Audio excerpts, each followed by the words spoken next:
In this video, we're going to show you how to set up an outbound content filter to restrict messages from leaving your organization based on any kind of predefined content filters that we set up. So what we'll do here is, from the administrative interface, select the group that you want the filter to apply to. In this case, we'll do it from the top level of the organization on down.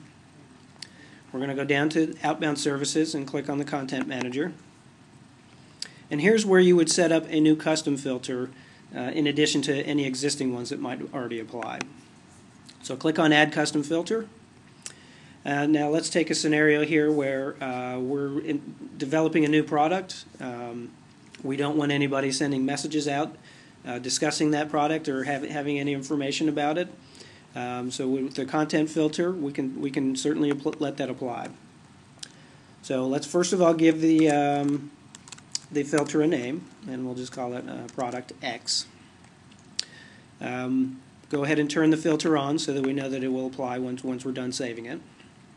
And then we're going to define what keywords to look for across the message in order to provide the blocking. So in this case, you select different components of the message. We'll just do the entire message to make it a little bit more relevant. Then we'll go ahead and define what text we want to search for. So anything that contains this particular text will be the trigger for the outbound content filter. So let's just say the name of the product is Blue Book in this case. So now we're searching for specific text. If you want to define more criteria, you certainly can. Now we need to pick what happens to that message when somebody's trying to send it out. Do we want to go ahead and let it be delivered? Probably not. Do we want to bounce a message back to the sender internally that tells them why it was rejected? Do we want to just delete it? Or if you're using our optional encryption service, we can go ahead and route it to the secure web portal.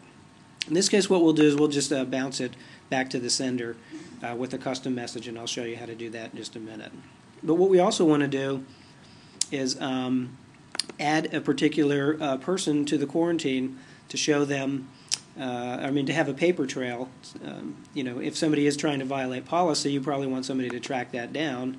You can send it to the administrator for the group. You can send a message to the sender if you need to, or in this case, let's just say it's a security officer that we want to notify in order to make sure that that there's a paper trail if somebody's trying to violate the policy about talking about that new project. So now we can simply customize the message that bounces back to the person that tried to send it out. We already have one kind of predefined here. This message violates our email policy. You can, of course, say, please talk to your manager, whatever kind of message you want to put in there. You click Save.